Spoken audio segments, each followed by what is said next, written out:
You know what the best thing about the boys finale was? Is that's the finale and this is the final episode. Thank God, because that was fucking terrible. I think this episode might be competing with Stranger Things season 5 for some of the most dog shit generic finales I've ever seen. Like, it did as felt like I was watching the same thing in the season 5 finale of Stranger Things, but just with a different cover on top. It was just so bad. Where do I begin here, man? There's just so much wrong with it. It just doesn't work on like every fundamental level. Okay, let's go through this. So we start off with the Frenchie's funeral scene. This was a big emotional moment. And we're reading Frenchie's will, and all we're talking about is that he's seen everyone's buttholes. And since he's seen everyone's buttholes, that's what makes them all family. Like, bro, could we have not done? I get like that's Frenchie's character, but like, come on, man. I I low key, if it wasn't the final episode, I might have actually turned the shit off after that. Like one scene in it might have ruined the episode for me.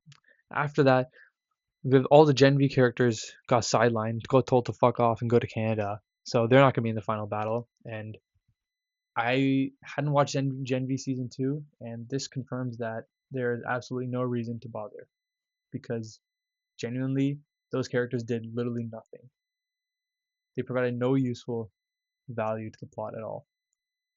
We could have completely done just without them altogether here. And then what else?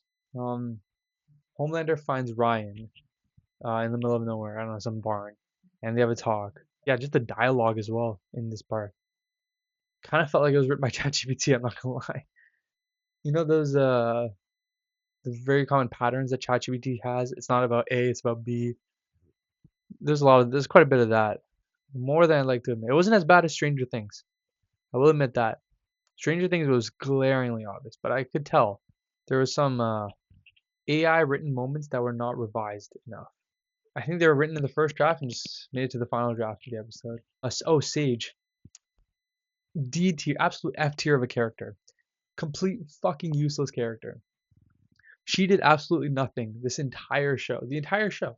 What was her point? She's the smartest person in the room, smartest person in the universe. Homelander gets helped. Nothing goes to plan. In season 5, nothing goes to plan. The only thing she helped with was refining to get Kimiko's powers. And I'm sure like that itself doesn't really warrant her existence because that is such a backhanded last minute. Oh yeah, let's just throw her in there so we can give Kimiko the same powers as Soldier Boy.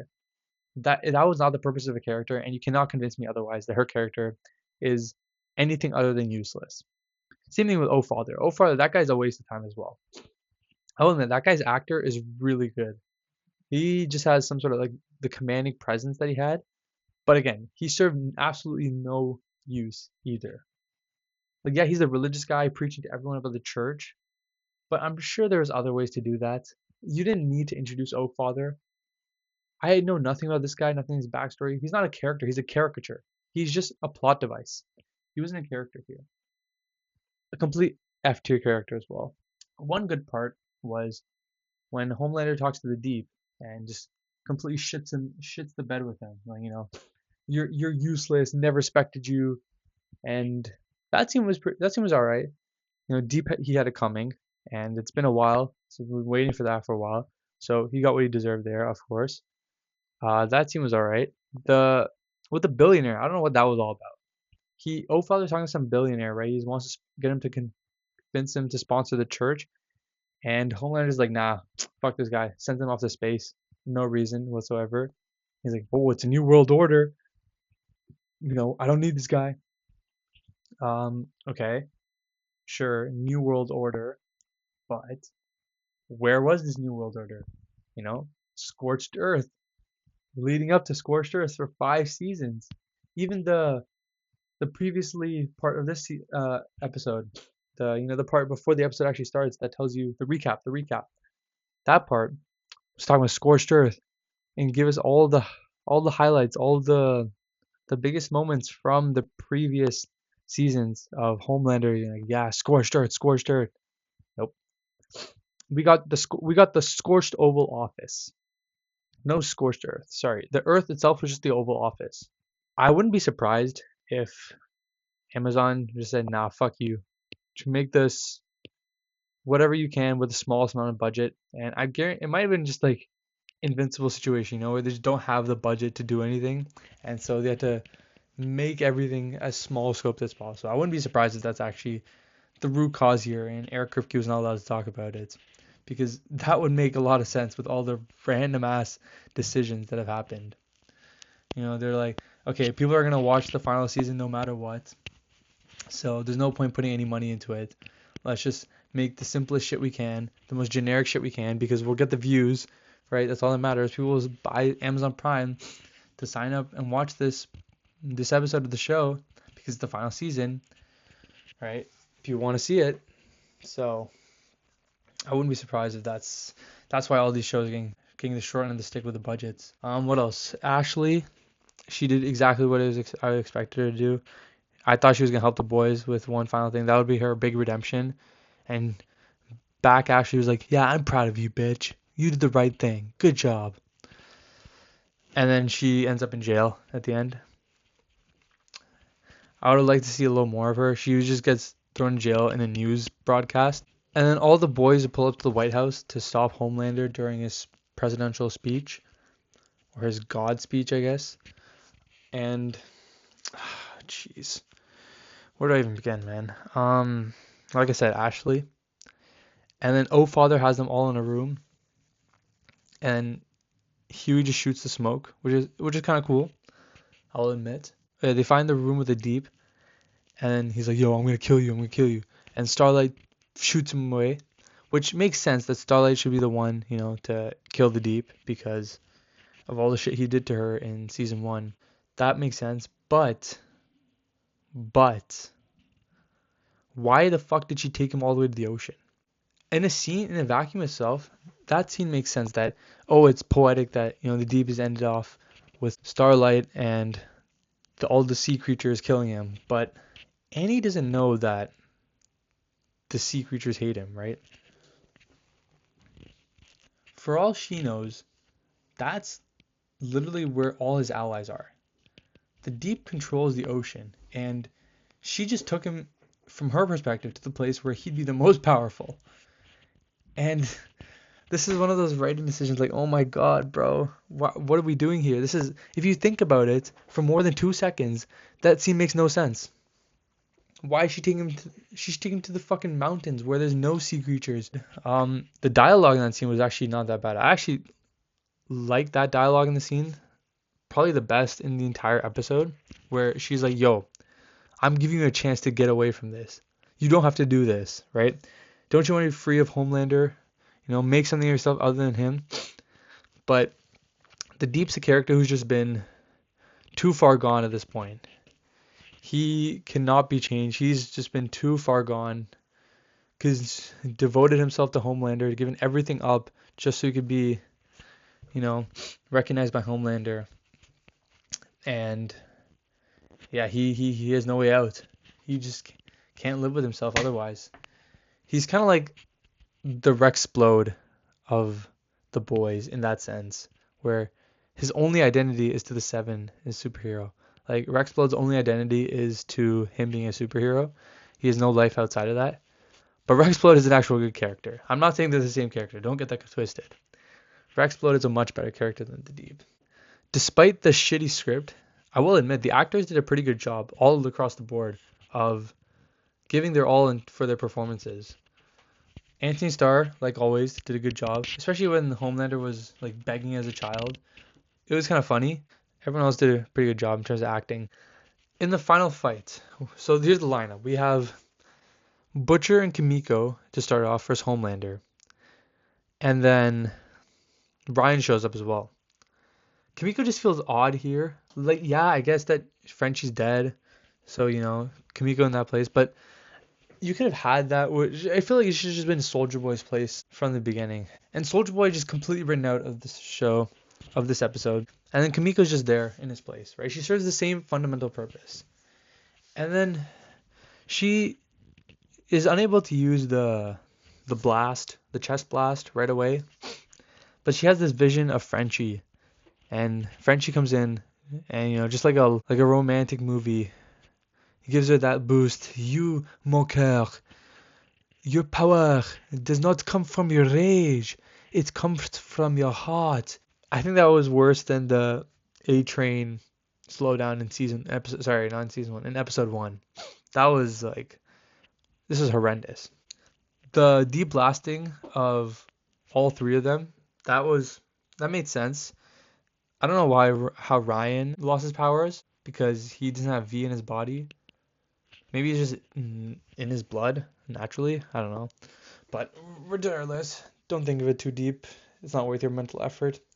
But seeing Homelander squeal like that, especially on live TV, I wish that was a more public thing and not just a recorded thing on camera that was broadcasted. Which was something that was actually, people got to see in public. He's in a big crowd on stage, and that's where the fight happens. And Butcher kills him with a crowbar. I think that scene is taken pretty much directly from the comics as well, which is interesting. Pretty much what you expected. How else would it have ended? Either that or the writers just say a big fuck you and just Homelander wins, which would have been, low-key, I would have liked to see that. Honestly, at this point, just have Homelander win and yeah, fuck everyone. But then after that, after Homelander's dead, we still have 30 minutes left. And then Terror dies. I don't know how though. He just dies and Butcher's like, you know what? We gotta kill all the Supes. So he goes to Vought Tower, which again, not all the Supes are there, but sure. I don't even know how many Supes go in Vought Tower anymore. And if that virus would actually do anything. Putting the virus in the sprinkler system. Like there's probably not that many Supes still in Vought Tower. I don't know what the idea was there, but that scene between Huey and Butcher, I actually thought that was pretty interesting. I think that might have been the best scene in the show. Not in the show, in the episode, sorry. Where Butcher and Huey are actually fighting. I thought they would have done the thing with the comics, which I've heard. I've never read the comics, but where Butcher is actually the bad guy at the end, or the villain at the end, the final boss. Butcher starts beating the shit out of Huey. Huey gets a few licks in, which, okay, interesting. He sees Lenny and Butcher spares him. Huey kills Butcher, which I thought was interesting. Not what I expected. This is why I think it was the most interesting part of the episode overall, because it was the one that I least expected. And then they're just mourning Butcher. No reaction to. You get to see no one's reaction of what just happened. So Huey probably went up to them and was like, "Yo, I shot Butcher. He's dead." And was like, "Damn, bro. You had to do what you had to do." And that was a little odd. But whatever. Butcher's funeral was okay. Though there's one scene I remember that really stuck out to me in terms of the dialogue. Is after Homelander's dead and Ryan's watching the news.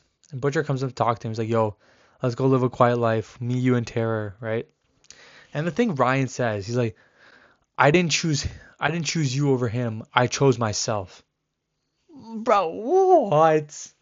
What the chat GPT dialogue is that, man? Like all you have to say is like, "Nah, man.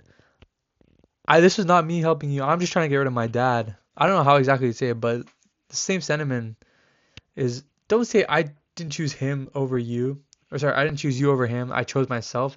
Sounds so fucking corny, man. Oh my god, that was bad.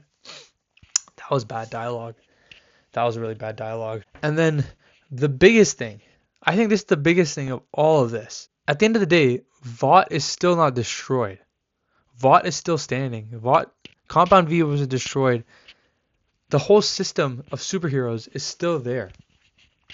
The whole premise of the show is Vought is the primary bad guy. Vought is the true villain. Not Homelander. Vought is the true villain in this. The corporation. Vought is still standing. Stan Edgar is back to being CEO now. And so they're just gonna make new Supes. Having Huey as the guy who's in charge of looking after the superhuman affairs department doesn't do anything. The Supes are still there. The cycle is just gonna restart. We just ended one instance of this cycle. The next Homelander is gonna come up soon, right? It's not Ryan, but whoever the next Homelander is gonna be, there will be a new face of Vought, a new Homelander. Once people are over the tragedy of Homelander, see like, oh, this guy was mentally unstable and all that stuff, they'll just make a new Homelander and the cycle continues. Superheroes are not dead. The whole fundamental premise of we need to get rid of all superheroes is dumb that they left it out like that. I'm really surprised that Butcher's thing with Huey, that Huey ended up winning that fight overall. Not by physically outpowering him, but just being there and looking like Lenny. And Butcher just sees him and doesn't kill him or doesn't pull the trigger on superheroes, which is like, okay, bro. That's the biggest fumble, I think, in my opinion. Vought still being there at the end of the day. If Vought as a company was taken down, then the boys actually win. But with Vought still being there, the whole show, like you didn't accomplish anything really. You took on one guy, but again, the next guy's just gonna come along. Soldier Boy's taken out, and then Homelander came along. Homelander's taken out, and the next guy's gonna come along. And it's just infinite cycle. The whole corporation, the root issue is still there, and so we haven't really solved anything.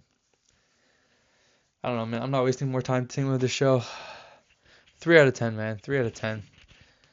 If you like this video, like and subscribe. But yeah, thanks for watching. Fuck this show, man. Holy shit. I'm so glad it's done.